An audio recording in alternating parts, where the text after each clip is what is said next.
Hello, welcome to the stream. This is gonna be another philosophy roulette episode. I guess. Oh man, 264. I don't even know. Is that what it was? I guess. I've screwed up the numbers before. It's okay. Where I read philosophy live on air because that seems like a wonderful idea that makes tons of sense because it's super important to read research papers for people on Twitch and later on YouTube. If I ever get up to uploading them yet. But I am still, sending them out to YouTube for potential upload one day. Because I can. We'll see. I'm about 20 episodes behind my uploads. I think 240 something is the last one up on YouTube, but I will do it. The problem was I had some, sometimes the uploads get complicated, but whatever. It's cool. Welcome. Caxips number 6. If you're here, welcome in still. Cool. Yeah, if anyone has any suggestions on things to read, let's just otherwise take a look at what's going on. Hope everyone is having a good Sunday, good weekend, all the new things. Wow. Still updating some of these computers. Interesting.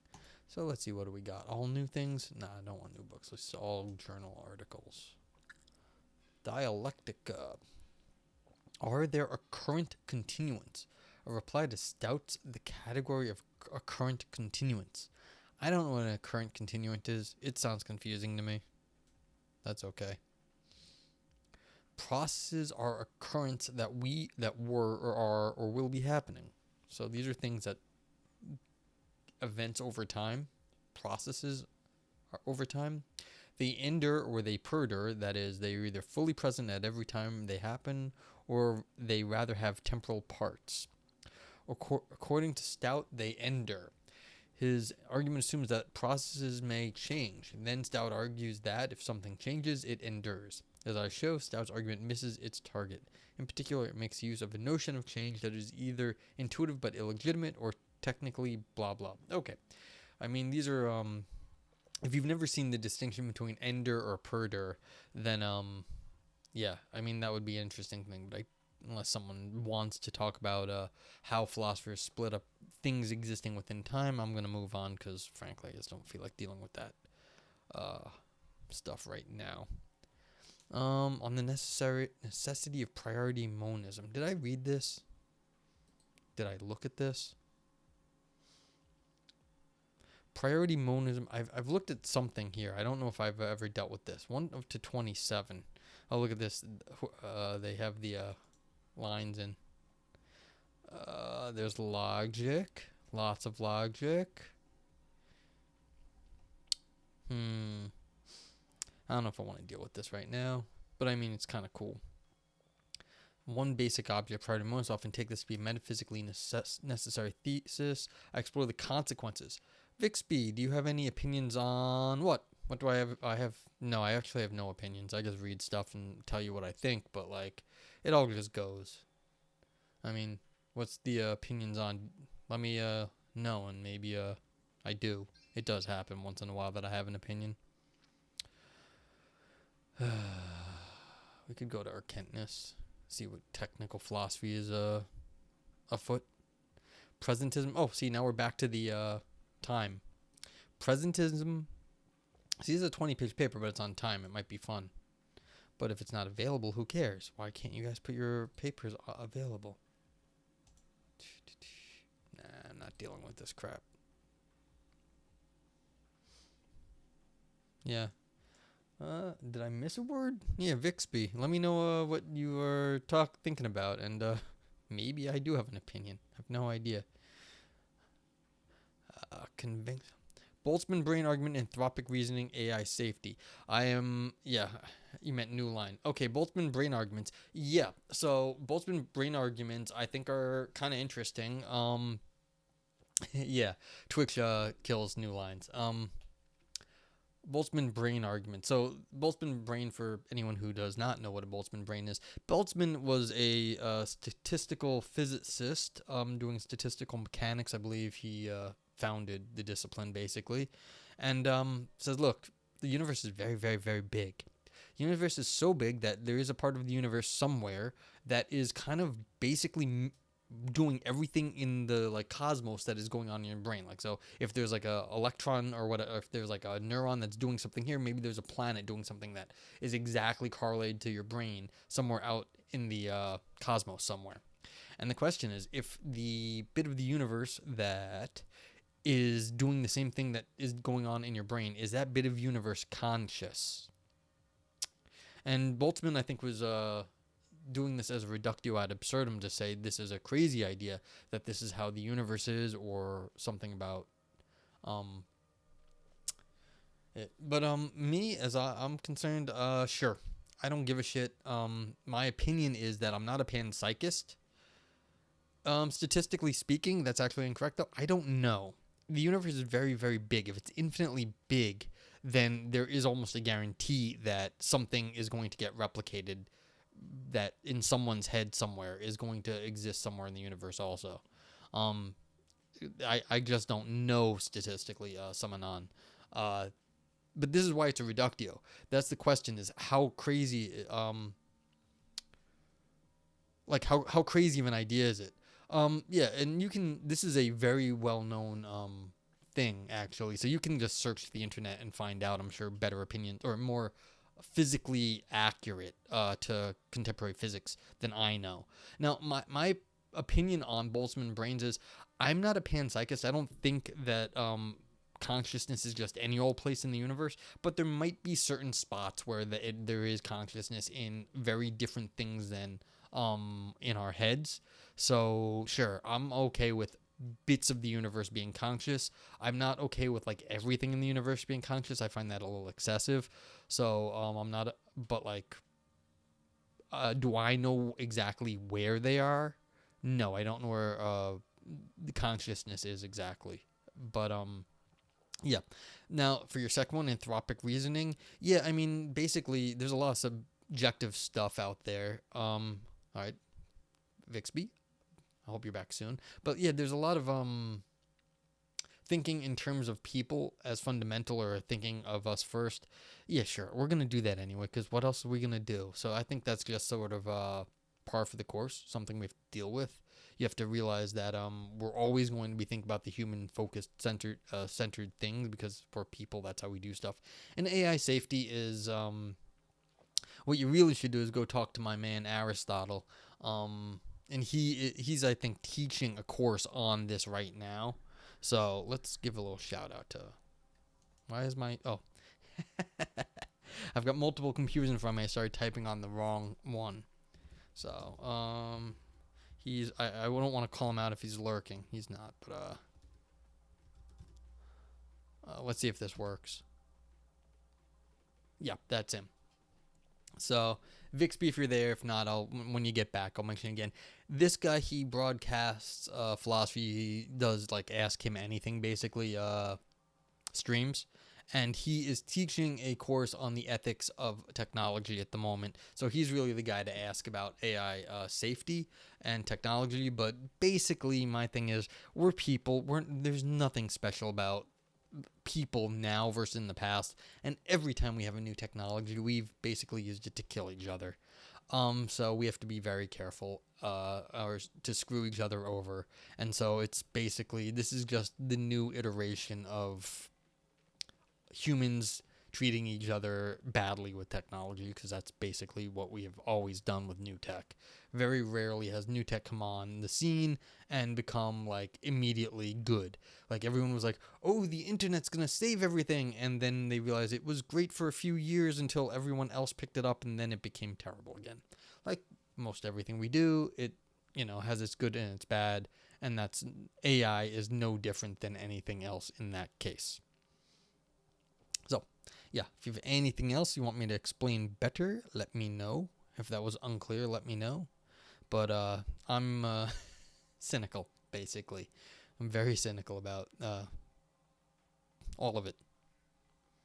So yeah, we don't need to look at our Kentness.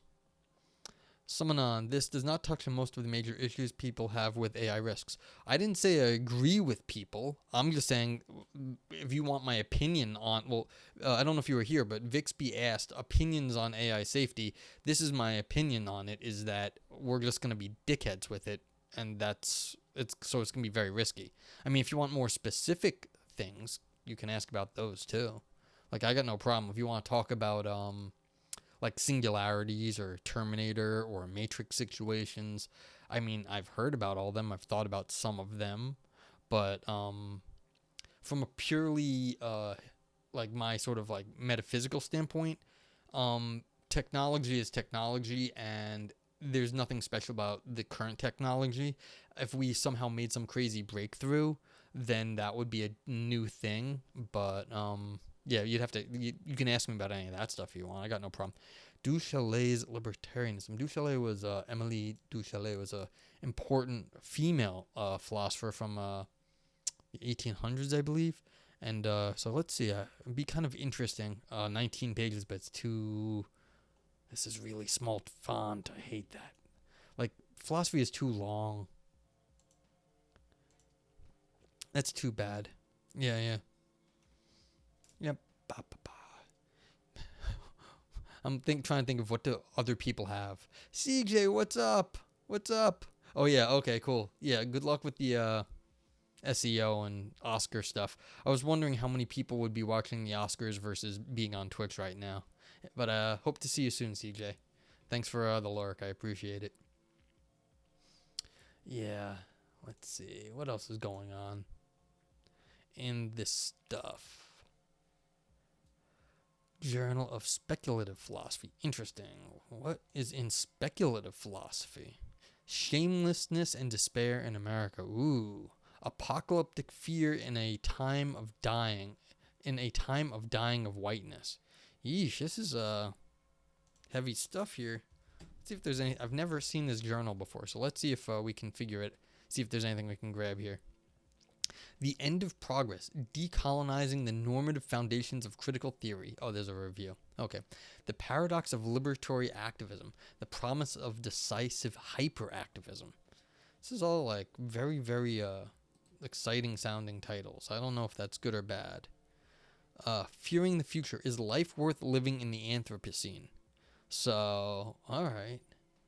Let's see if that's around.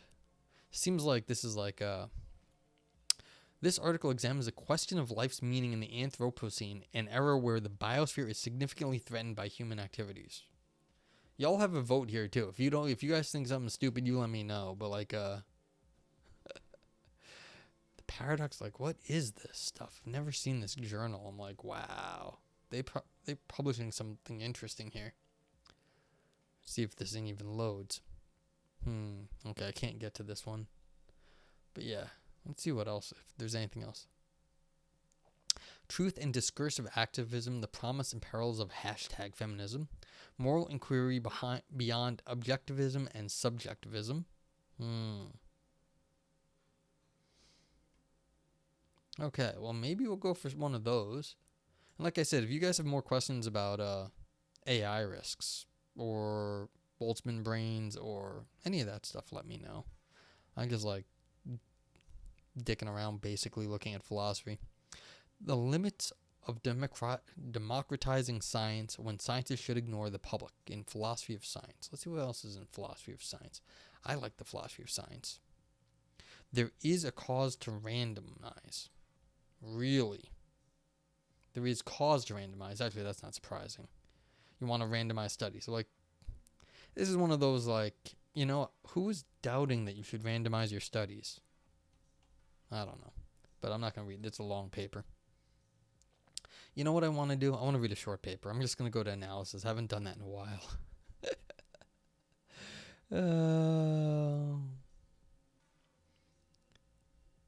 Philosophy Compass by Wiley. This is kind of weird that Wiley's putting their name in front of some of these journals. I wonder why they did that. Argumentation's actually kind of fun. Let's see if what's anything here. Socratic Irony and Argumentation. Like, I like argumentation. Like, that's something I like. So it's like, I like, ooh. Socratic irony can be understood independently of the mortal heroics of Plato's Socrates. We need a systematic account and criticism of it both as a debate-winning strategy of argumentation and teaching method. You see, this is why I like this stuff, because people like to claim that their method is Socratic, but the idea that they actually have any idea what the Socratic method is just nonsense. So this is like, see what happens when I click on it. It's open access, download PDF. Let's see. Well, there we go. This is 16 pages. It's a little bit small, but 16 pages with a little bit small font is within my range. So this is the first thing we got here going. That's kind of cool. Let's see. See what else is short here. Oh, there was an in memoriam. Okay. The Owl of Minerva problem. I don't remember what that is. Dagnabbit. All right. I mean, if you guys have no grand thought on the matter, I will do the Socratic Irony and Argumentation paper. Looks cool to me. Download video. Save.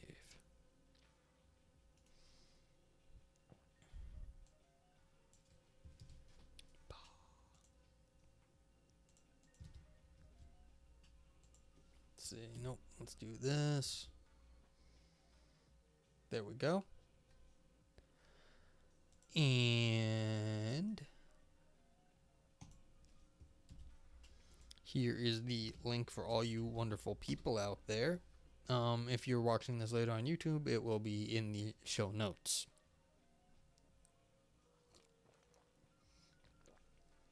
And if you come late anytime during the broadcast live, you can always type !paper and the link pops up. So, cool beans.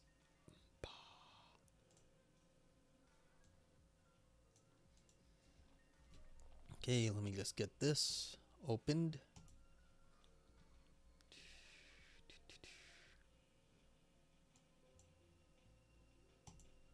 There we go. And we're off. So, and as always, feel free to ask questions, whatever you want during the broadcast. I mean, if I'm unclear, if you think this is unclear, whatever it is, it's fine. It was my first time reading it too. So this is Socratic Irony and Argumentation by Timo Airaksinen. I apologize for however I say your name. That looks like a Scandinavian name. Yeah, Helsinki.fi. So, okay, let's go. The idea of irony entails that the surface sentence meaning and the deeper meaning are not the same. According to the American Heritage Dictionary, irony contains an incongruity between what might be expected and what actually occurs. So immediately we've got parallels with comedy, where you say one thing and you mean something else, where it's like a joke. You can have like like where it's like a guy walks into a bar, he hits his head and says ouch. It's like it's one thing that you expect to happen didn't, but in irony there's something else going on. And so this is kind of interesting. Already I'm trying to figure out other accounts of irony that I've seen. Alright, the dictionary definition of Socratic irony is as follows. The Socratic speaker pretends to be ignorant because she wants to show someone else is ignorant and incapable of solving the problem in question. She may then present her solution. Socratic irony, and they're going to abbreviate that SI, involves participants who have a pre-assigned losing role in the debate against the speaker they do not know they cannot win. However, this irony is different from the dictionary definition that focuses on the initial moves in a debate. Let us call it a Type A irony. Type B irony follows from the systematic losing role of the participants. We find a pre-assigned winner, historically Plato Socrates. Okay, so we've already set up two things. What's ironic here is that when I say the dictionary definition is when I say one thing but I mean something else, like the opposite. And type B is the irony of setting someone up to like answer a question that you are ignorant of, even though you're showing them that they're ignorant of it. So instead, it's a dispositional irony, not a definitional or a linguistic one. Okay, the standard meaning of Socratic irony covers the A type only, but the B type is a natural extension of it. A leads to B. The key point of B type is the speaker's superior success. Socrates is the wisest living person, and his A type irony is the key to the method that allows him to shine. That is, it is consistently the winning strategy. This is the B type Socratic irony. Okay, so he says one thing, means something else, but then that leads to him asking a question from an apparent position of ignorance to only show that the other person is ignorant. Therefore, we discuss a method of argumentation that utilizes Socratic ignorance. It contains two parts. A, wow. The speaker pretends she does not know that. B leads to her success. In this way, we identify a Socratic method of debating and arguing based on Socratic irony. Are the A and B types of Socratic irony linked or independent? They are systematically linked so that Socratic, this is why they keep doing SI. SI refers to both of them, and A and B specify two aspects of Socratic irony. Of course, any real-life debater may begin by declaring her ignorance, but here the participant's consistent losing position must be an idealization. No Socrates can always win. Therefore, the A-type Socratic irony has its ideal aspects as well. It is a winning strategy. Therefore, Socratic irony is a combination of A and B-type irony. In other words, we discuss the A-type of Socratic irony as a winning strategy, which is then expressed by the idea of the B-type. The speaker wins B after this is a weird word. Ironizing her initial moves A. Ironizing. Never seen that before. Ironizing. Speaker wins B after ironizing her initial moves A. Socratic irony is a model of a certain type of debate and its conclusions. In real life, the outcome of a fair debate is typically unpredictable. Well, here's a question, for everyone out there. Like, a lot of times you ask questions where you know the answers. In this case, you ask questions where you know they don't know the answer because you've already figured out there is no good answer to this question. Like, lawyers are supposed to know the answer to the questions when they ask, like, someone on the stand. And there's nothing ironic about that. And if you're going to ask someone that they can't answer because, they would admit guilt or something, then they could plead the fifth. I guess the question is, what exactly, it's sort of a begging the question.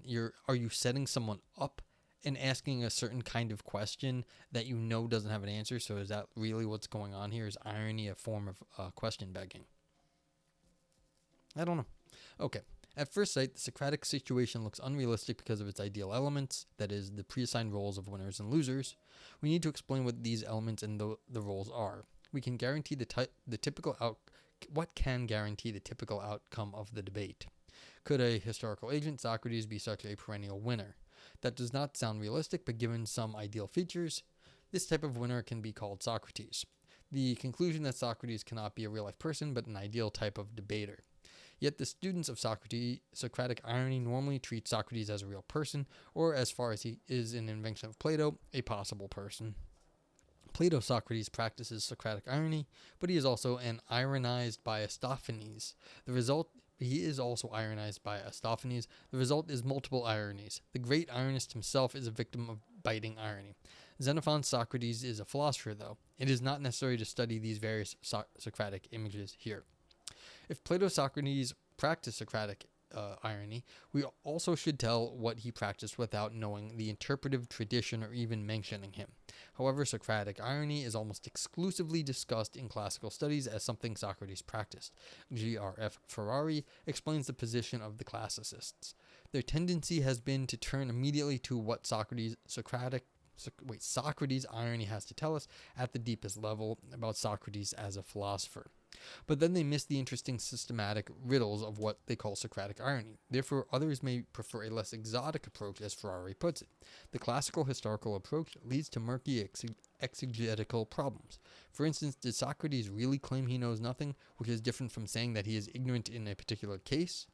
His main ethical axiom states that virtue is knowledge. Hence, if he speaks the truth and knows nothing, he is not virtuous.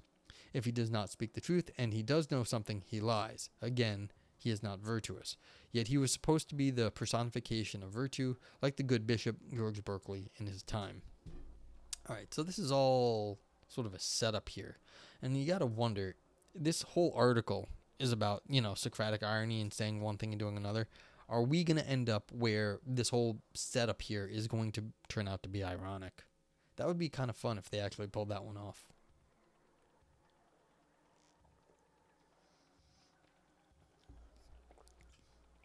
Yeah, and Vixby, if you found the paper, let me know. We can do that one second.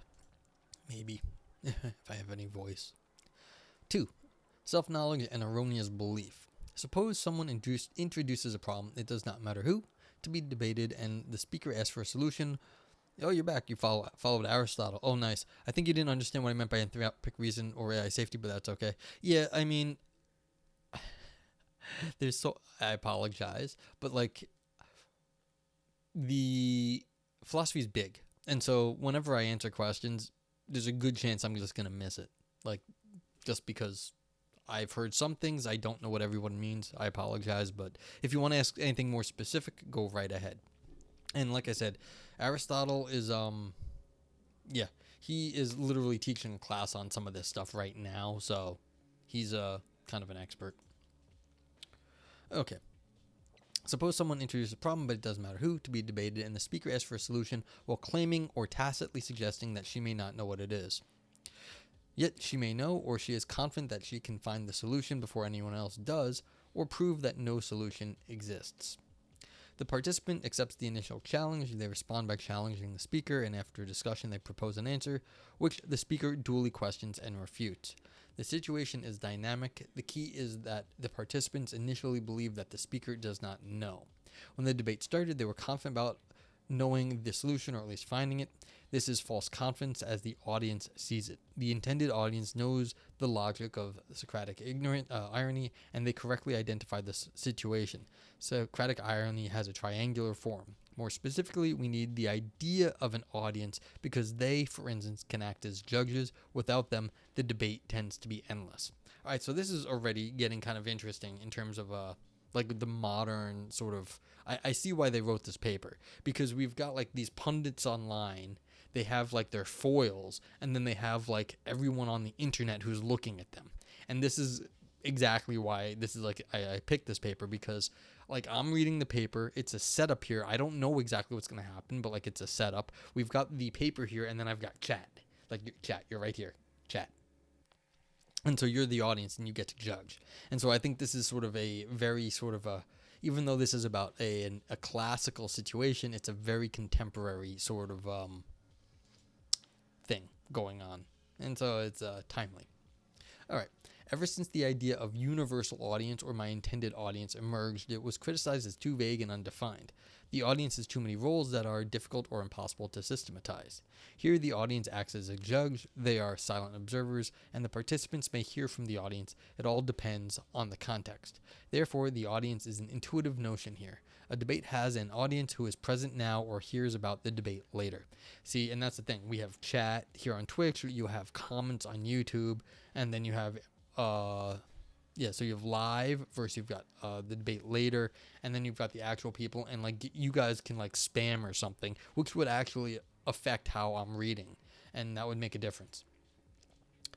Now, the speaker invites the participants to try their arguments again and again, and always she knows that they fail, and the audience agrees with her.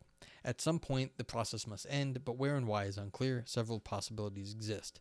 The speaker may A. reveal the correct solution, she may B. reach a solution that is better than any of the alternatives, or she may C. show that regardless of what the participants so confidently think they say, no correct solution has emerged, or D. no such solution exists.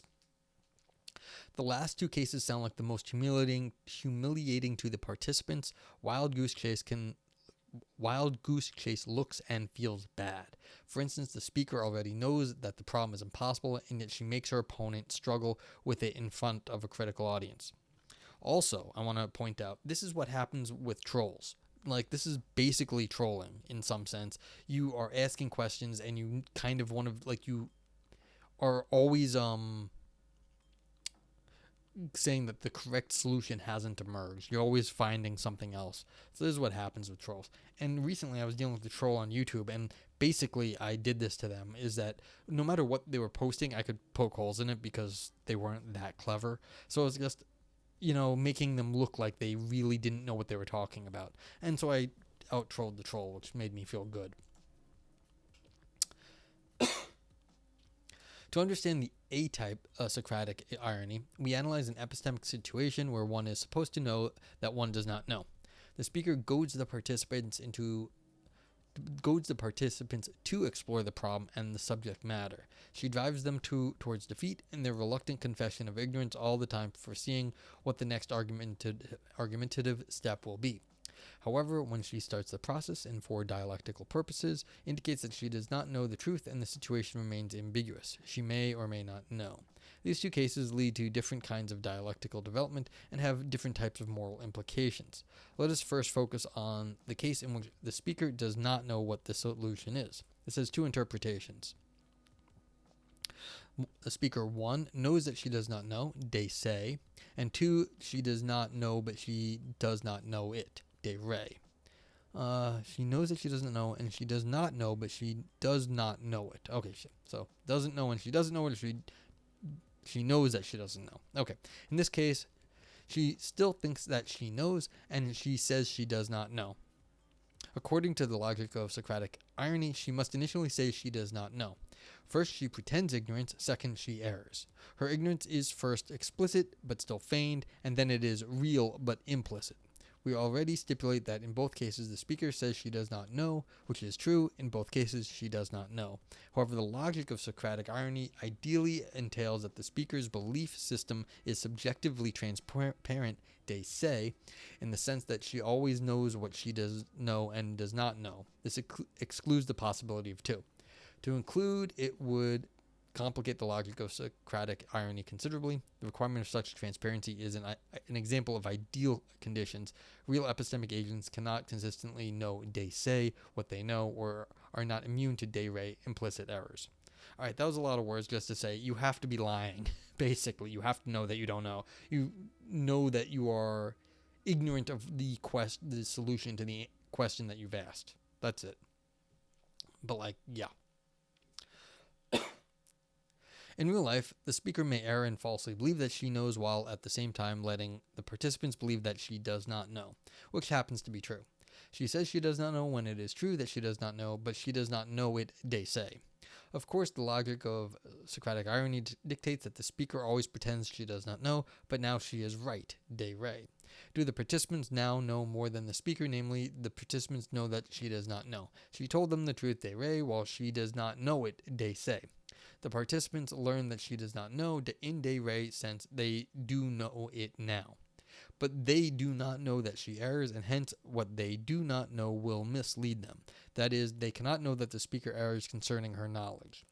And they cannot utilize what they know because the speaker will mislead them during the debate when she utilizes her false knowledge. They will lose the debate, and of course they also lose their initial de re knowledge of the speaker's ignorance. They knew she did not know, but now they come falsely to believe that she did know. She knew. This shows that the dictionary definition of the A-type Socratic irony is an oversimplification. To say I don't know is not a simple and innocent bluff. Without the assumption of ideal epistemic transparency, the speaker's victory can be illusory and even harmful. Yeah, I'm not entirely sure why the author thought they needed to have this section in here. I guess it does guarantee that if you're going to be ironic, you know what you're being ironic on purpose. You're not being ironic by mistake. It's not true Socratic irony if you fall into the Socratic irony. You have to actually have full knowledge of being ironic when you are ironic. Not you can't fake the you can't think you're being ironic but don't actually know what you're talking about. Okay. Suppose that the participants once entertained the correct belief that the speaker does not know when she incorrectly thinks she does know, and they knew it de re because the speaker has told them that she does not know. Hence, the knowledge claim is now epistemically justified too. Yet this information is misleading and thus harks back to the paradoxical and intractable Getier's problem of the definition of knowledge just as justified true belief, as anticipated by Socrates in the Theaetetus. Justified true belief requires an extra condition to make a valid definition knowledge. Amazingly, this ancient lesson was forgotten until 1963 when Edmund Gettier published his seminal paper referred to Plato's Theaetetus and Meno. Before Gettier, knowledge was understood as a fully certain belief in a Cartesian matter which is not convincing. The definition of knowledge remains aporia. This annoys me. Come on, man.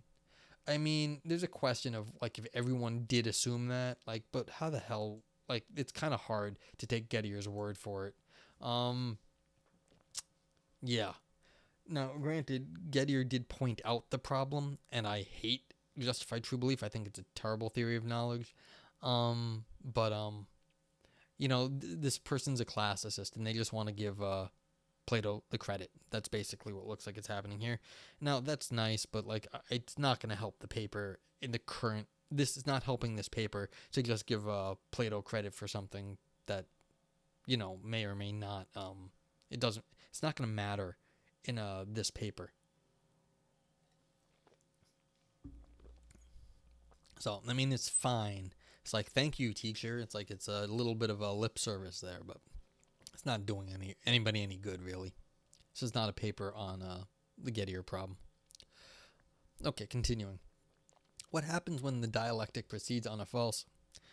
Don't be giving me no lip. That's right. How you doing, Tropical Geek? What happens when the dialectic proceeds on a false and misleading basis? The participants may end up with a true and well-founded answer to the problem, which is to say, they don't know. The speaker comes to know what she did not know before, and she will adjust her beliefs to the new cognitive context. But this is impossible when we discuss the B type of Socratic irony. The speaker always wins.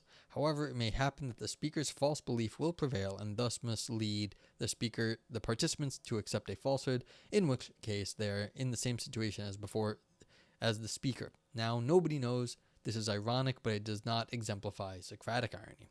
Therefore, it is not enough that the speaker may know when she says she does not know.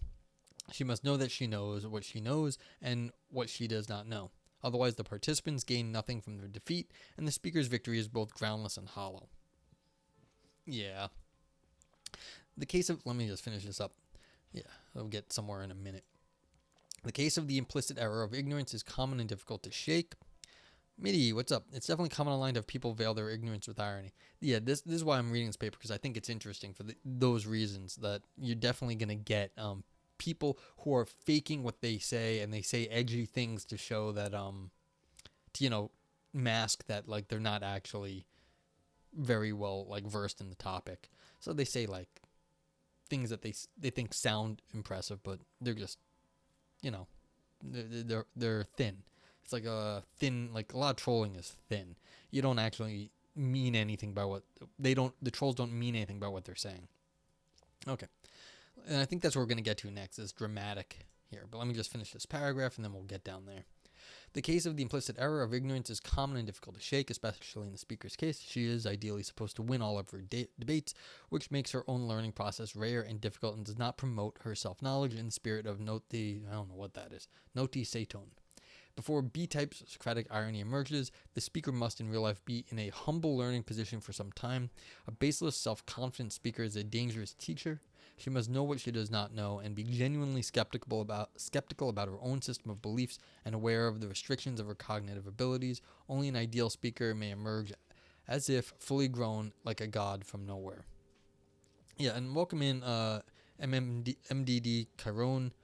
Feel free to ask questions as we go. Like, this, I just read papers and discuss, so it's all good.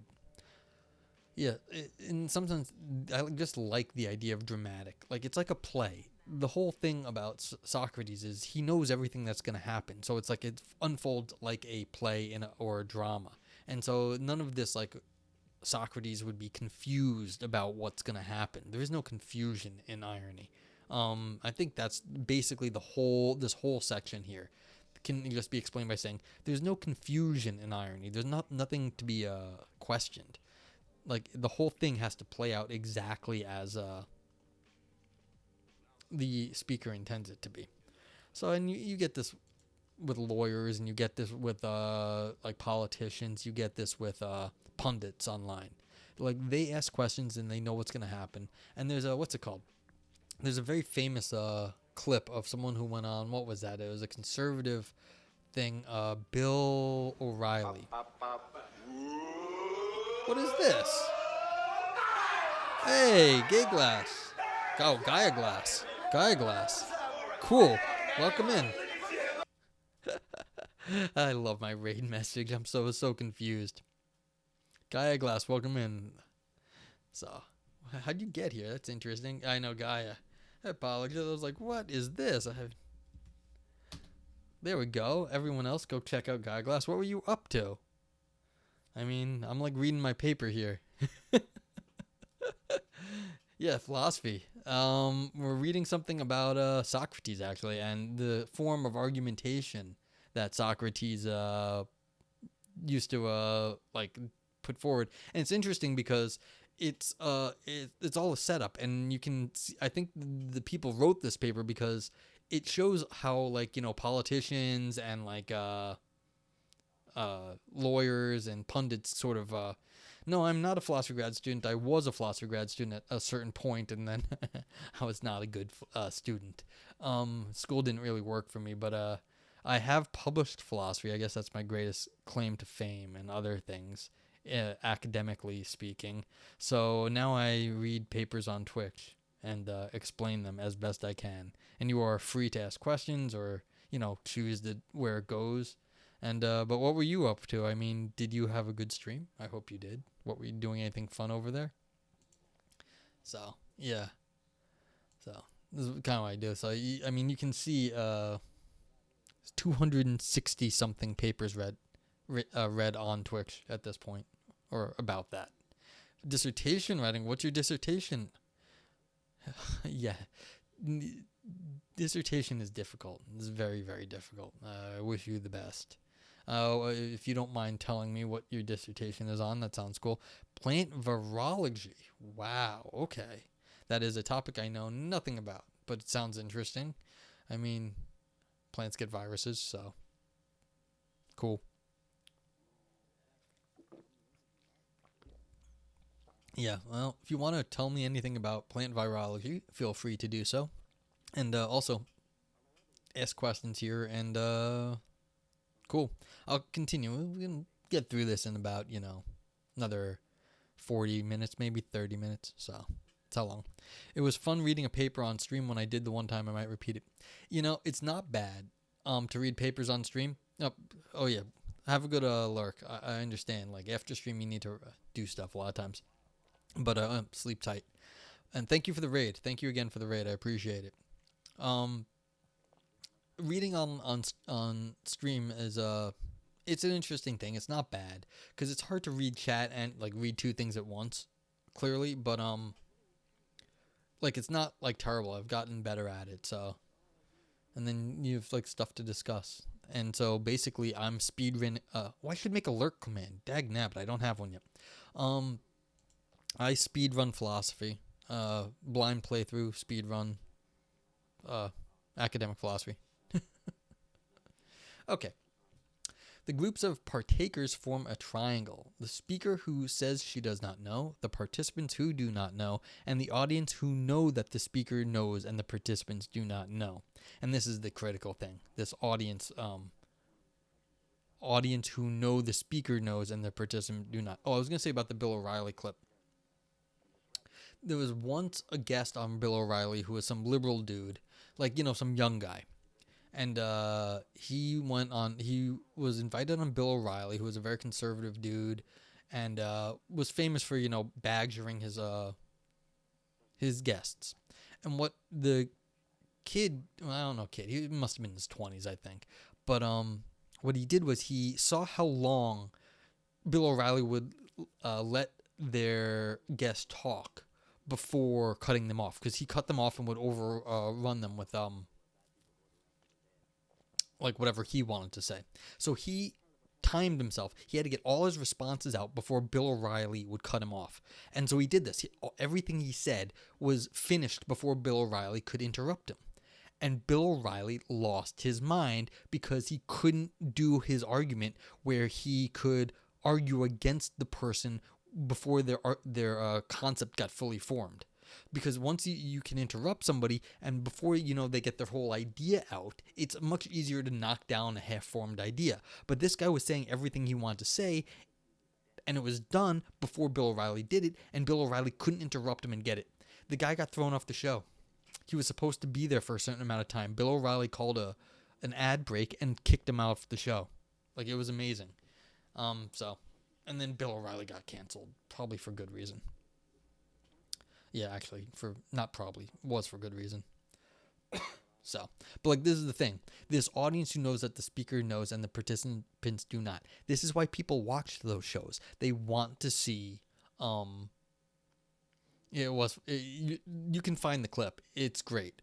But the audience wants to see, the speaker lay down the law. I think, thinking about this is also like the judge shows, like Judge Judy. They want to see like the person who's in charge like lay some smack down. That's where the fun is. No one really, if you want to watch a debate, like that's one thing, but like you want to see the smack being laid down. That's why people watch these shows. You don't actually want to see the debate usually, or otherwise you actually just go like to Reuters, some very boring news source, which is probably accurate but not particularly exciting. So yeah, but like this is the whole thing. The audience gets to see what they want. They know the speaker knows and the participants do not, and they want to see the speaker kick the crap out of the participants. The participants are ill-fated. Yeah, so that's exactly right, MDD. Collective sublimated aggression. And it's what's the word? Catharsis. It's a catharsis. They want the person to lose and get beaten up in the process. So, yeah. Bloodsport. I should go watch that Van Damme movie. That was so much fun.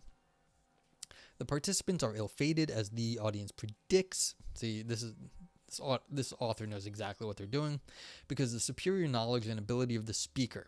Now, the current analysis of Socratic irony entails dramatic irony. Indeed, Socratic irony is a special case of dramatic irony in the sense that the speaker and the participants are on the stage, and the audience knows more than the participants on the stage as characters. The Platonic style dramatic script of the debate dictates the loser. Now we have a scripted theme, or the speaker's alleged knowledgeableness, that the participants, unlike the audience, will miss. The participants are now on the stage together with the speaker under the gaze of the audience. Because they know more than some characters on the stage, we have here a straightforward example of dramatic irony. The audience knows, just like Plato's readers, that the unsuspecting participants will lose the debate against the speaker. How can this happen if the topic is open-ended or essentially contested? Nevertheless, Socratic irony is a subtype of scripted dramatic irony, which is another way of saying that Socratic irony is an ideal case. The speaker will win, as the script specifies. Sometimes her victory is hollow and strained, but this is also the case with some Platonic tales of Socratic predictable successes. But in the case of dramatic irony, we are not allowed to raise moral issues. It is all about drama as fiction, a Platonic play that is innocently and amusingly discloses the relative ignorance of the participants. Many readers find this entertaining. In the paradigmatic case of dramatic irony, the characters on the stage follow a script that is written so that the audience may know more than the participants. However, when we discuss real A-type Socratic irony, the circumstances change. The characters follow no script, and thus they do not act in a play. On the contrary, for the speaker and the participants, the situation is real and dead serious in the sense that their reputation and self-respect are at stake. Yeah, so in some sense, when you go on like a Judge Judy, then you have to no one actually knows. Judy doesn't actually know what the truth is beforehand. She figures it out. And then you find out one person's an asshole or one person isn't, or someone's an idiot and someone is not, or whatever. That's more like you don't know what's going to happen, and then Judge Judy adjudicates, basically. But when you're watching the pundits, it's not like that. You just want to see your side kick the crap out of the other side, and you get a good laugh out of it. And many readers find this entertaining, and that's exactly how the internet works. Okay, argumentative know-how and educational effort. What happens without the script and independently of the dramatic setting? The idea of the speaker's superior knowledge may no longer apply because such knowledge can hardly exist when the initial problem is an aporia or an essentially contested notion. The only possibility is a superior argumentative and rhetorical skill or know-how that the speaker has and must have if we want to retain the idea of the A-type Socratic irony as a method. Therefore, the audience knows that the speaker's relevant skills are superior to those of the participants, and thus she will win, whatever this may now mean. And remember, the A-type is just normal sort of irony. That's what they mean by A-type Socratic irony. It's where you say something wrong, that you say you're ignorant of something that you're really not, but like that's just saying something obviously wrong, and then you're waiting to see where it goes. You aren't actually setting the people up because you don't really know what's going to happen. But the B type is when you are like, you know everything basically, like it's play and it's it's unfolding as you already knew. So the idea of realistic cases of a B-type Socratic irony can now be based on a superior debating skills, know-how, rather than the knowledge, know that, of the speaker. But in such a pragmatic case, we may talk about winning more or less independently of truth. However, such skills alone are not what we want when we talk about the B-type of Socratic irony and rhetoric in the Aristotelian sense. Indeed, we should insist on a closer relationship between the true and the persuasive. Otherwise, some victories will be illusory and even unethical. Well, this is exactly what we have nowadays, is when, like I was saying with the Bill O'Reilly one, where he was you get this not only with Bill O'Reilly, with a lot of other people, where they just interrupt their, the people they're talking to and never let them get a word out. That's unethical. And they're doing it because they know that rhetorically they will win if the other person can't make a point. Like, that's all it is. It's not that interesting. But, again, no one is there to actually hear the thoughts of the other person. They're only there to hear the speaker win the argument. The requirement of cognitive transparency entails that the speaker is justifiably confident of what she knows. And nowadays you get people that are just assholes and they act confident. And that's all it is. It's all a bit of an act that it's confident. If she knows that she does not know, she may still will. What the heck does that mean, still will? Don't know. She finds the answer, or she proves that no answer exists. Oh, she's just confident that she will find the superior answer. Her know-how or her argumentative skill and ability saves her. The speaker may win in two different ways, using know that and know how. She may not know, but she knows how to produce the relevant knowledge. Worst English in mine, well, I don't claim to speak. I can speak English and good English, and this person, who knows? Well, yeah, I'm not claiming anything about the author. This is strange English, at least in this one spot. Okay. Yeah. We can hardly discuss Socratic irony without introducing a distinction between know-how and know that. Suppose we discuss a realistic case. She is mistaken, but if she is a superior debater, she may still convince her opponent. Not convince her opponent. She has to convince the audience and win. She just has to confuse or unsettle the opponent. She may start a debate when she mistakenly thinks she knows the solution and succeed. Her favorite falsehood will prevail. However, this is a shallow victory, as the audience must realize. Know-how can be dangerous, and hence the role of the audience as judge is crucial. Abilities and skills can be misused. Therefore, a balance between the perspectives of know-how and know that and know-how is important. So, suppose the speaker has superior argumentative know-how compared to the participants. Also, her persuasive efforts may allow the audience to appreciate her performance against participants. Yet this may not be enough. What is the value of victory of the speaker as judged by the audience, who now assumes the role of well-informed rational evaluator, devoid of partiality and self-deception? It is minimal. Yeah, I mean, what's it called? I think it's Ted Cruz. Was a debate champ at Harvard, and so it's like these people know what they're doing. It's not a question of getting the right answer, because I don't think anyone. The old Al Franken line about Ted Cruz is that Al Franken said, I like Ted Cruz more than basically anyone else I know in politics, and I hate Ted Cruz. I mean, like, Ted Cruz is, like, apparently loathed. He's, like, a terrible person. But he's a debate champ, and he knows what he's doing. And so he's a guy that I feel like his know-how is superior, and that's how he's gotten ahead in this world, is that he can he can maneuver himself into the good spot in a debate. And I feel like a lot of politicians, that's what they do. So they're just better at debating than their constituents and a lot of times the other politicians. And that's what U.S. politics is quite often about. Okay. Yeah, and so what is the value? The value is minimal, as this author says. Minimal. Suppose the value in question is high. We may then call some fair and useful debate Socratic educational efforts by the speaker. What happens to Socratic irony in this case? So wait, when the value in question is high, to make sure that the victor, so something's very important, like you're winning a presidential debate, so the value is very high to win the presidential debate, and then you can call some fair and useful debates Socratic educational efforts by a speaker to show people what is going on, I guess. Okay, so I'm trying to understand. Yeah, why call it education?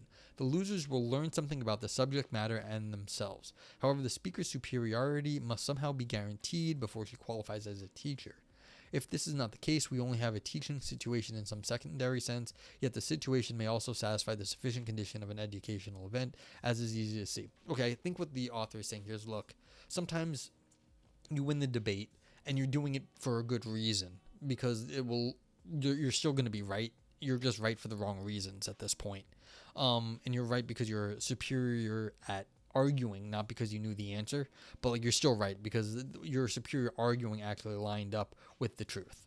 So Socratic irony entails that a speaker who is now a teacher who instructs a group of students who in an overconfident manner may think they can win the debate against the speaker. This happens typically when the issue is essentially contested, but certainly not when this English is killing me. This happens typically when the issue is an essentially contested one, but certainly not when they discuss some standard definitions and hard facts. In these cases, the students will come to realize their incompetence and impotence. This they will hear from the audience. Let us now presuppose the ideal rationality of the students, however immature and incompetent they may otherwise be. The students must realize they cannot match the superior skill and competence of the know-how of the speaker as their teacher. Next, suppose the issue is essentially contested, hence they may challenge the teacher speaker and hope to go some distance toward success. Is this an ironic situation? Alright, so here's what's happening, and I think there's a lot of word salad going on. This is the old, I'm your martial arts teacher, if you can hit me, I will bow down and call you master. They're saying, come at me, bro.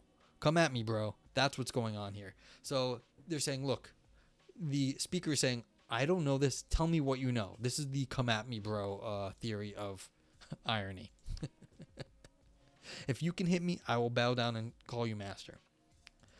So perhaps this is an ironic situation. That is, immature students seriously challenge a superior teacher hoping to win in a non-winnable case. This is ironic, but is it Socratic irony? The answer is in the negative for the following reason. In the standard case of A-type Socratic irony, the participants do not know enough of the speaker and they underestimate her thinking, assuming that she is their equal. She is not. In a teaching situation, the students are supposed to know that both their position and status of the teacher. A teacher situation is never experienced as a symmetric one. Even if the teacher may assume the student's standpoint or personally simulate it, the students cannot do the same with the teacher's position. They may try to emulate it, but their successes are limited. Such cases are not symmetric, and they all know it. Therefore, if the speaker is teaching, the case no longer unproblematically exemplifies Socratic irony. Teaching is not a debate, although it may take the form of a debate. Of course, we may say that the speaker is just teaching them, and in this case, the idea of Socratic irony applies to the case. In this metaphorical sense, close contact with the street bully may teach a person a valuable lesson. To call such an event educational entails some nasty verbal irony or even a touch of sarcasm. So here's where we got. It was street bully, but I mean, you can do this in Kill Bill Volume 2?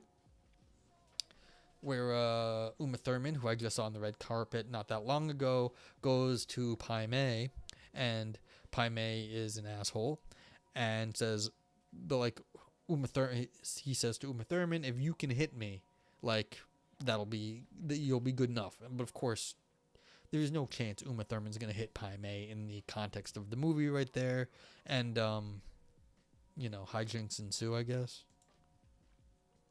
But yeah.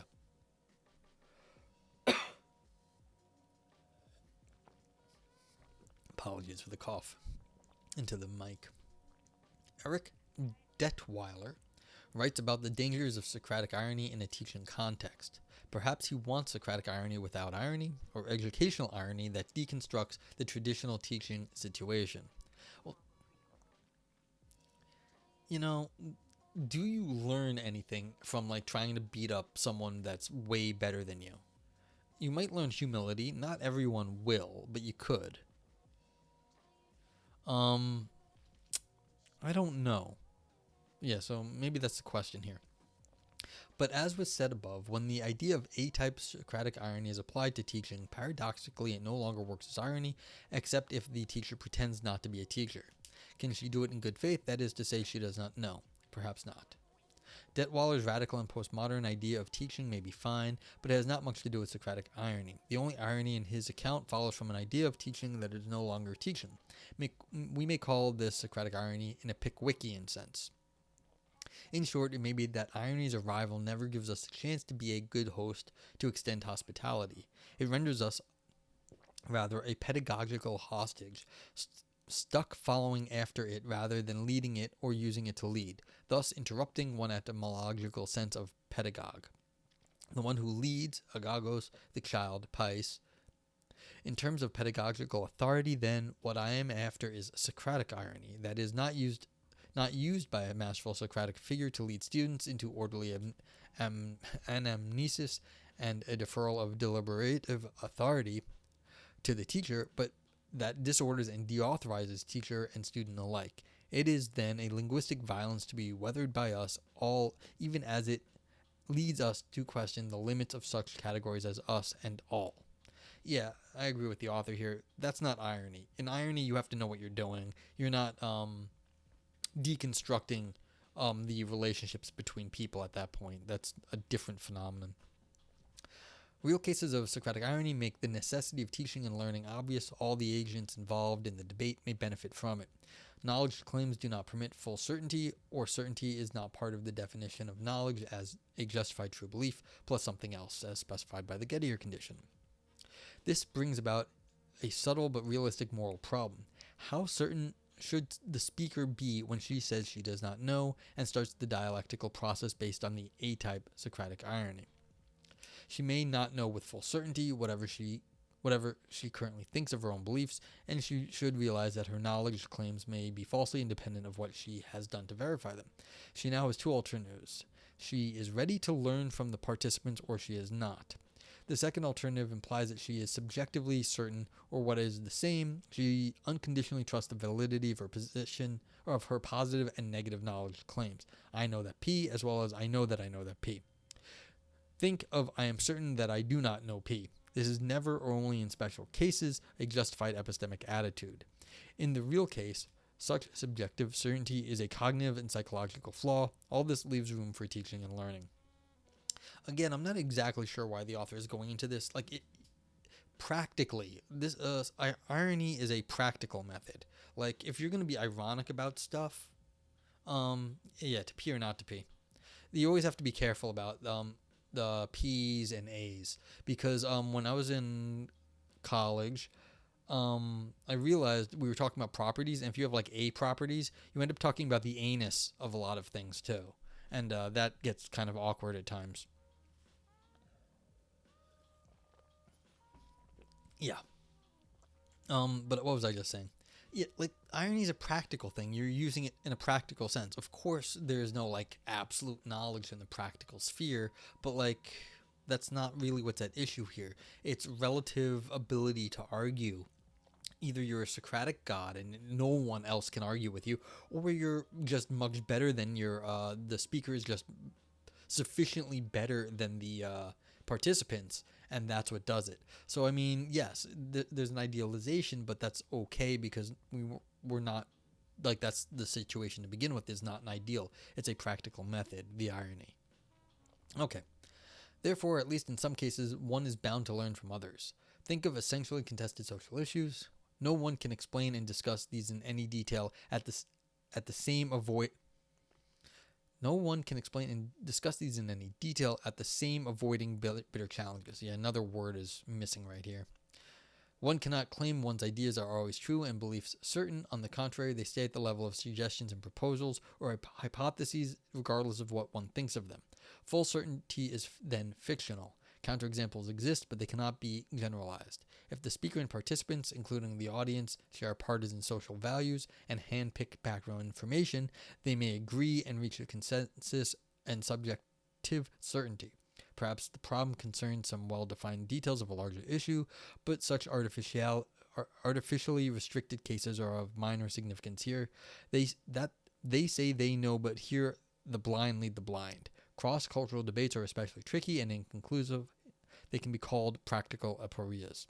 Yeah, so again, this is why this is an interesting paper, though, is this social values and hand-picked background information. These two things.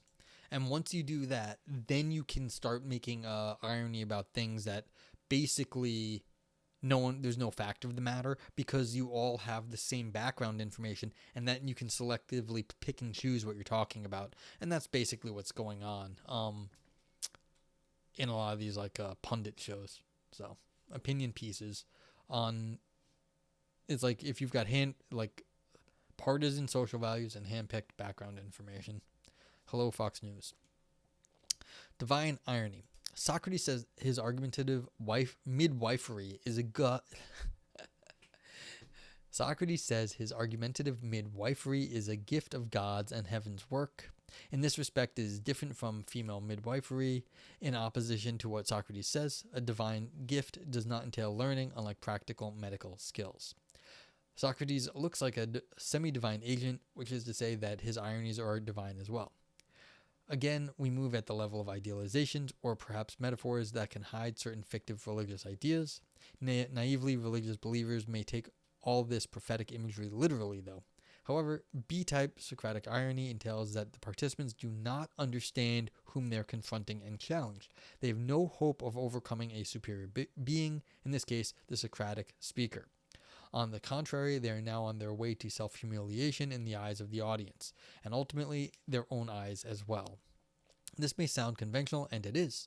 It reminds us of the classic westerns and their essential dramatic irony.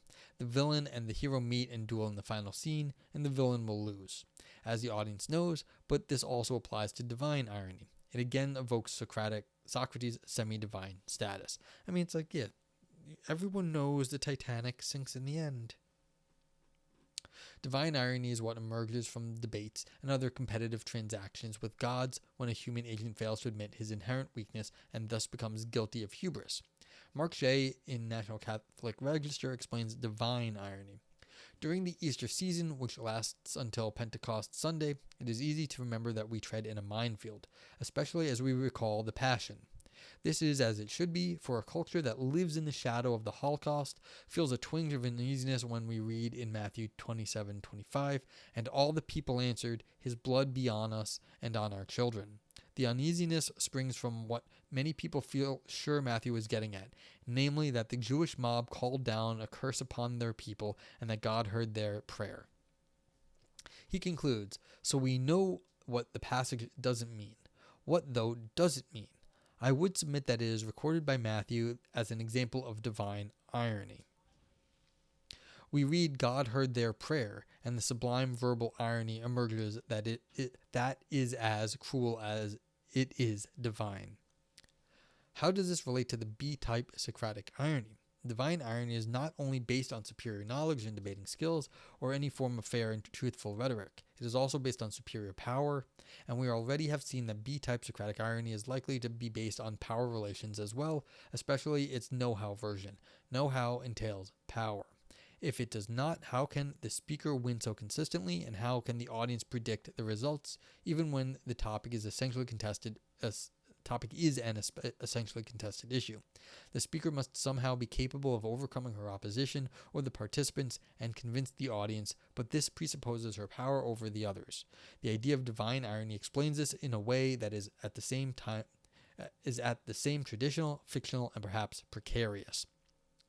Think of Descartes' Christian God, who denies us the certainty of impossibility of squaring the circle and other similar mathematical truths.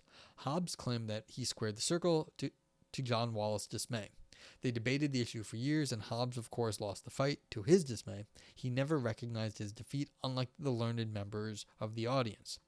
Wallis might also reject Descartes' claim concerning the achievements of his omnipotent God when arguing against Hobbes' chance of convincing him of the reality of such a miracle as squaring the circle. Nevertheless, Wallis must lose, as the Cartesian audience predicts, regardless of his valid geometric arguments and his belief that mathematical truths are necessary and therefore certain. If God is omnipotent, then we take this theological idea seriously, and he can change the rules of the game, and so any attempt to argue against him is a farce. In a debate about geometry, he can modify the rules defined by Euclid, and therefore he can square the circle. If he cannot, he is not omnipotent, which is heresy. This may sound far-fetched, but it logically follows from the idea of omnipotence. Certainly not all godheads are in this way omnipotent. They are more capable and powerful than humans, but for instance, Greek gods were far from omnipotent. They cannot fight Destiny or Moira, and they struggle against each other. But regardless of their status in this respect, divine irony is a fact when one rebels against gods. Yeah, I mean, this is an interesting way that the author has taken this paper. It's like, look, what's the next step up? Who is bigger than like a Socratic ideal? And then you can argue against like the Christian God, which is of course gonna just lead to power. Is it Jonah? What's the person who tries to fight God? I mean, if anyone out there wants to educate me or remind me of the old biblical stories, you can't run. It's like, where are you gonna go?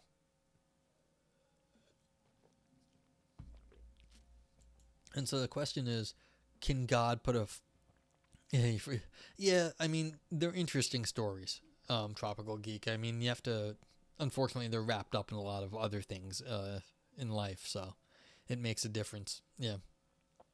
Yeah, I appreciate that. Like, it's hard when you have all these stories that people,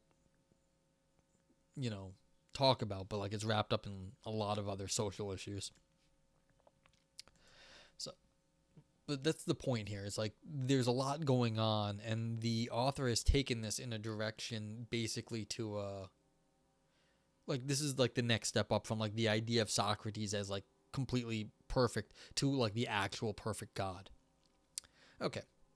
If this rather medieval Christian example sounds dubious, we can think of a game between a supercomputer's AlphaZero program and human chess or Go master. The program can win all types of combinatorial games of perfect information against the human opponent. Ideally, the program will check all the possibilities, or in real life, enough of them. Artificial intelligence may then assume the place of gods. The superior computing power of AI constitutes what I call unfair advantage, although this applies only to computable cases. The irony of resistance is futile, from the Borg of Star Trek, is obvious. The situation is different, of course, when we discuss topics and debates that involve, say, metaphors and normative sentences, as well as essentially contested issues. I mean, we were talking about AI ethics before, briefly, and it's like, and the question is, are we really fighting with artificial intelligence in terms of this stuff that like has vastly superior resources that we do? I don't know, but like the AI can't be ironic.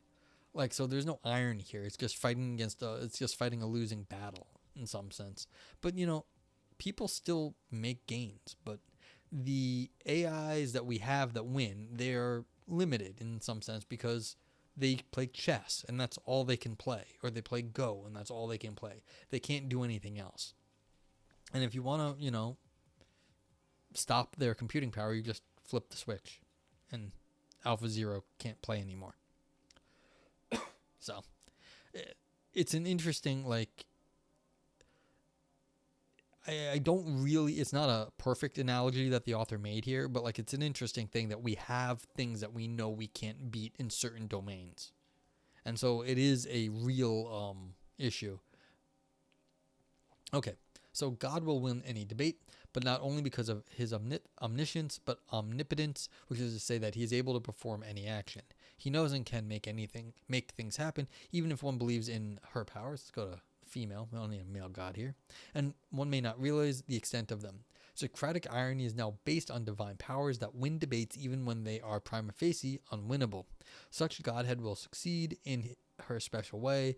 A powerful speaker may win in her way. For instance, she chooses the terms and premises so that she will win in the end, or she convinces the audience and the participants that her view is superior to theirs, even in the case where the topic is essentially contested. A minor miracle occurs again and again. The speaker wins.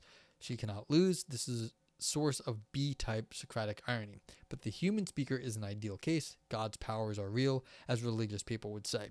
Thus, Plato's Socrates must act under the guidance and protection of gods. I mean, in the ideal case. But, like, otherwise, why can't Socrates just be that good at arguing? Anyway, A-type divine irony exists too. We need to look outside of the Christian context. Non-perfect and less than omnipotent gods may find such irony desirable. King Pentheus debates with Bromius in Thebes, calling him an upstart, minor godhead whom he is not going to worship. The god maintains he is indeed a god, or at least sent by the god, and hence he insists on his rights. Deny them from him, and you will pay the price. The divine and dramatic irony are obvious here, but how about Socratic irony? First, Bromius behaves as if he were an ordinary traveler and messenger and misleads Pentheus to believe that he, as the king, can win. This entails A-type Socratic irony. However, the audience, including the chorus, can predict the outcome. Bromius will convince Pentheus about his divinity, which will lead to fresh knowledge and death. Pentheus will learn a lesson when Bromius wins, and this is B-type Socratic irony. However, the god can use rather practical methods to win the argument. He goes as far as killing Pentheus. He is responsible for his death, even if the killing is done by Maenads, a group of ecstatic bacchant women, including Theban women. This is another telling fact. Among them is Pentheus' mother, Ague, which makes the story bitterly sarcastic. She says, "The honor of the first blow goes to me. In the dancing, I'm called blessed Ague." She thinks they kill a young bull or a lion. Yeah, so basically, so this messenger as a god can drive people mad and basically have them do his bidding. Okay. And so because other people do not understand the power of the god, they can fall to the irony. Okay, obviously Socratic irony contains traces of divine irony if the speaker is imbued with powers that are analogous to divine power. A Socratic hero may need extra logical and proto-divine powers first to make the audience's pre-knowledge possible, and then convince the participants during any possible debate. Here's an example that is telling as it is trivial. Suppose the speaker says Uyghurs are terrorists, which is an essentially contested thesis. What can the speaker do to win the debate in a way that satisfies the requirements of B-type Socratic irony? The audience knows beforehand that she will win, although the participants cannot accept the fact, and the speaker refuses to give them an initial hint of her superiority. On the contrary, she plays a meiotic game. The situation resembles jury selection. He who selects the jury will be on the winning side. The speaker may have the power to choose the participants or at least postpone the debate against a wrong opponent. Once she has chosen a suitable group, she can win. Against a wrong group, she may not stand a chance. It will be a dead end. However, for the speaker to win, we do not require that the participants accept the starting points, values, and other such premises, or the crucial presuppositions and presumed facts. All right, let me stop here real briefly. And you can see the Uyghur example right here.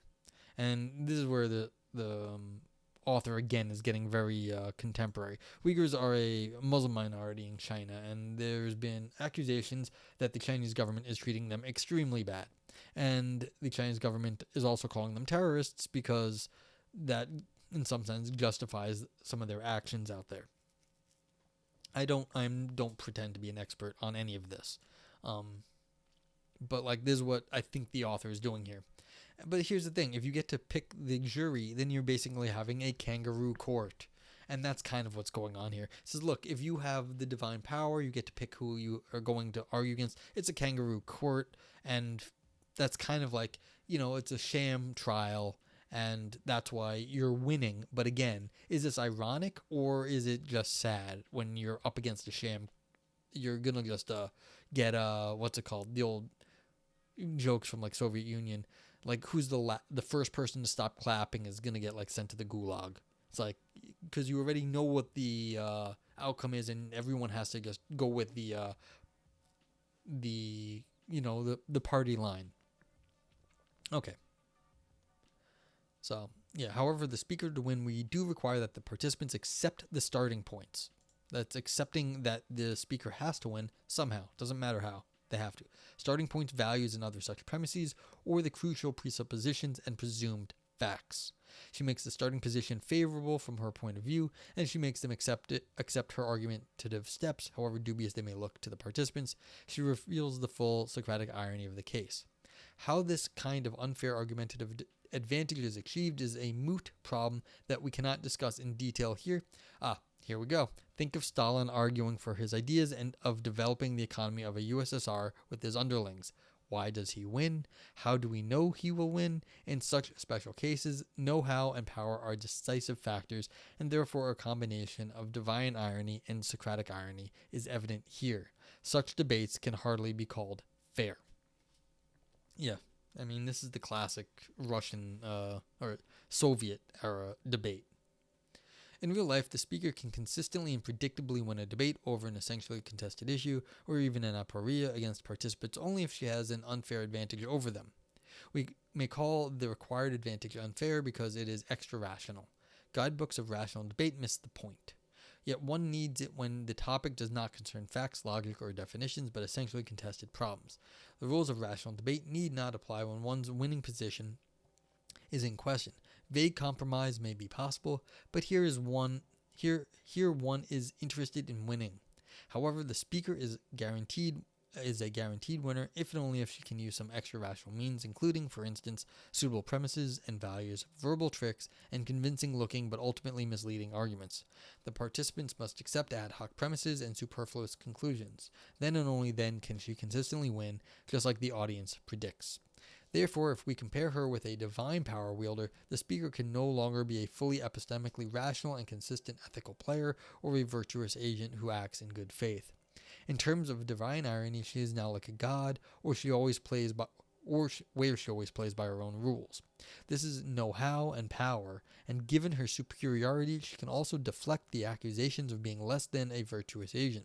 Her superior status as a debater grounds her false claim to virtue. If she knows better than anyone else what virtue is and who is virtuous, how could she not be virtuous herself? Of course, all of this is verbal trickery and non sequitur. Such a conclusion is meta-ironic. Socratic irony invites an ironic treatment of irony. Of course, one can and should block this by insisting on fairness and truthfulness. That is idiotic. You cannot insist on fairness and truthfulness with these sorts of people because I guarantee you they will be fair and balanced. That is the whole point of like calling yourself fair and balanced, is because you are not fair and balanced, because then the other person has to go argue something that is dumb. And for our non-American people, our non-US based people here, fair and balanced is the motto of Fox News, which has basically been even the last bastion, Chris Wallace, of non-insane political reporting finally jumped ship. I think as of like this week, Chris Wallace jumped ship and went to CNN. And Chris Wallace was, he was, I don't know if he was a straight shooter, but like he was at least attempting to do like real journalism, whereas all the other people there weren't. And it's just like, as of like this week, he jumped ship to CNN because he said he just couldn't take it anymore. I mean, it's telling what is going on. So this is not how to deal with someone that is being unfair. Basically, I think you have to laugh in their face. Like, you have to be you're not going to block it by insisting on fairness and truthfulness. You have to cut them off. You have to be cutting them at a level that is beyond what they're calling fair and truthful, because they're going to manipulate fair and truthful. You have to be more sort of like punch to the gut in some sense. Not literally punch to the gut, but like a laugh is like a gut reaction. So that's the only way to do it, because you're just going to be like, that's nonsense and you should shut up. Like, that's the only thing you can do with those people, because they're going to like be hitting you over the head saying, oh, no, I'm being the reasonable one here. It's like, no, you're not. But arguing with them over that is just going to feed the trolls. Okay. And we're getting towards the end here, so if anyone has anything to say, let's see how much farther we got. Yeah, this is last page right here, so keep that in mind. The ironic interpretation of Socratic irony requires 2 steps. First, the participants challenge their superior talent, the speaker, as if they were equals, and thus they think they can win. Second, the winner looks virtuous because of her superior talent, know-how, rhetoric, and power, or in other words, she looks virtuous exactly because she is not virtuous. She never tells the opposition who she is, what her powers are like, or how she did it. Here is the true irony of Socratic irony. We have no reason to be optimistic about the ethics of Socratic irony, as Julie Peering, she concludes. Socratic irony is of the riddling variety, and the shame that it produces not intended to belittle the interlocutor's sense of self. Instead, shame is an appropriate response to the realization that one's life is unexamined and possibly vicious. Therefore, the real problem with Socratic irony lies not in its use, but in its failure rate. She is right when she says that shame factor is not crucial. To lose in a debate is not shameful as such, but to argue badly is humiliating. The problem is the Dutch book on the participants. They cannot win, or they cannot win in the long run. In the real-life case, the speaker must rely on her external sources of power, or she possesses an unfair advantage, to be regularly, if not always, on the winning side. In real life, all individual cases of struggle are essentially unpredictable as to their results, or failure rate is what it is. Only a loaded dice can guarantee the desired results. Only Plato Socrates can win all the time. Hey Shane, what's up? To argue badly is humiliating. Does this person have social media?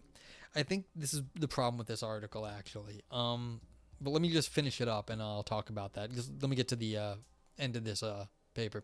Everyone else should go check out Shane McGinnis. He does some excellent work in history streaming, and yeah, if you want to know anything about like history or sociology, he's your man on Twitch that you can go talk to and learn something great about. Yeah, so I'll get back to that in a sec. Only Plato Socrates can win all the time. His B-type irony ultimately is divine irony in disguise, his martyrdom included. Or if we do not believe in the myth of historical Socrates, we must say that the B-type Socratic irony is grounded both on a set of idealizations concerning the fairness and truthfulness of the situation and the virtuous characteristics of the players of the argumentation game and debate. In real life, no one can win all of the fair debates. They are not like Wild West duels in movies. They are more like real-life boxing matches. In the end, even Muhammad Ali will lose. A permanent winning strategy is an idealization, but even then, it is worth examining and explicating.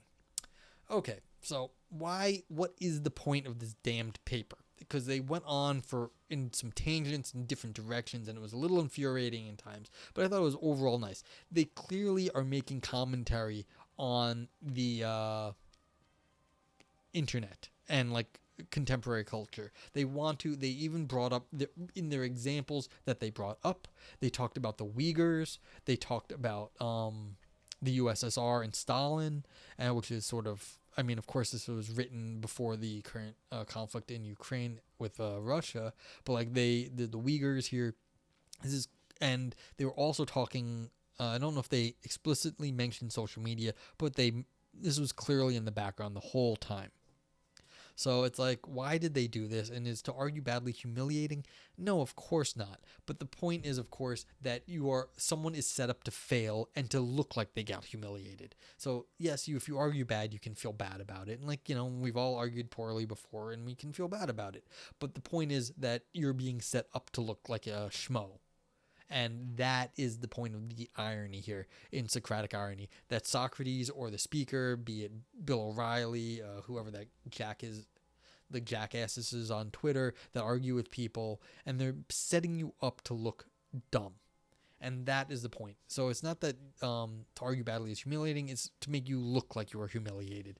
And that's what people want to see on social media, is they want to feel good, like their side is doing well, and that the other people are morons.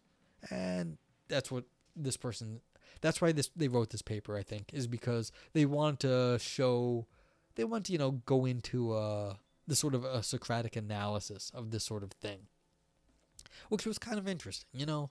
Why not define the kind of irony that is at use a lot of times in social media, especially because people like to claim that they are arguing Socratically. Not that they would know what that means, but this author is trying to show what it does actually mean. So, yeah, so anything interesting here? I mean, I can even tell you one thing about the Dutch book.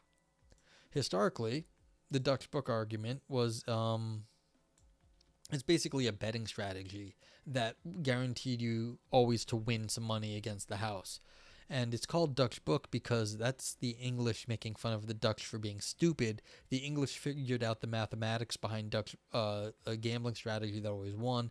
And then they went to the Dutch, who didn't yet know about this mathematics, and would take those bets and lose tons of money. So this is actually an old school anti-Dutch slur, calling it a Dutch book, because it's an English term making fun of the Dutch.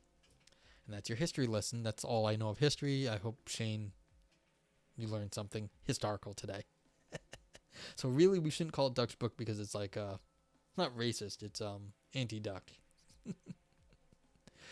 Yeah. Hey, look at that. And they even this footnote is telling you what it is. Yeah. So it's it's a cancel. If people were like willing to cancel someone over an 1800s or 1700s slur, then like Dutch book would be yeah.